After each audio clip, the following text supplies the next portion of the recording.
Dr. Alain Leroy Locke, who's head of the philosophy department at Howard University. Locke is a scholar. He was the first black Rhodes Scholar ever. He was, I think, one of the first writers whose works was accepted into the Encyclopedia Britannica. He was famous. He discovered Langston Hughes. He discovered Zora Neale Hurston. This was the kind of man he was. And in a sense, he even discovered me. I stayed at Howard for 3 years, and I studied English literature. I majored in literature. I majored in philosophy. I majored in psychology. But somehow, I wasn't totally satisfied. And when Dr. Locke gave a test, and I passed it with flying colors, he asked me to his office, sat me down, and said, "Young man, what do you want to do with yourself?" Which was his way of dealing with talent that showed up on the campus. And I told him I wanted to write. Write what? I said, I want to write plays, dramas. By that time, I had learned what plays were. Of course, in Waycross and Center High, we studied Shakespeare, we studied other playwrights. And somehow or other, I wanted to write plays. And in Waycross, I did write a little play, which the students and I put on. It was only 4 pages long. But that was my yearning. So I explained to him that I wanted to write plays. He said, "Where are you from, Davis?" I said, "I'm from Waycross." He said, "Waycross where?" I said, "No, sir, that's the name of the city." He said, "You want to write plays.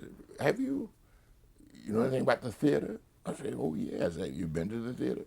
I said, "Yes, sir. Every Saturday I go to see the cowboy pictures." No, not that. I mean, live people up on stage.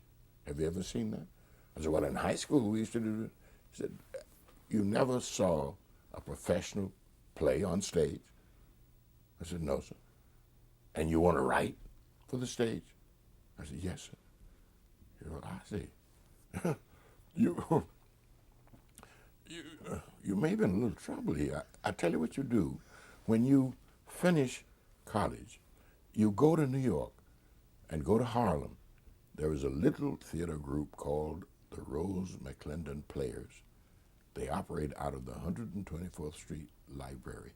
And there's a man there named Dick Campbell who's in charge of it. Go to Dick Campbell, tell him I sent you, ask him if he will accept you into the Rose McClendon Players. If he does, join the group, do everything that the group has to offer so that you can learn what a theater is. You know, not only write and act and sing and dance or whatever they offer you, but hustle lemonade program, anything as long as it's in the theater, because you'll never know if you can write for the theater until you find out what a theater truly is. I was so impressed with his knowledge that I decided not to stay any longer in college or get any other degree. You know, I was working on the campus at the time.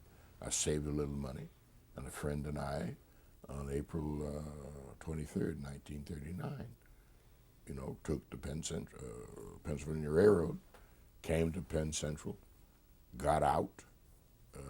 Penn Central was sort of the Ellis Island of colored folks, as you remember. But I got on the A train, came to Harlem. I found, that was Sunday. On Monday, I found Dick Campbell and the Rose McClendon Players, and that was the beginning of my theatrical career.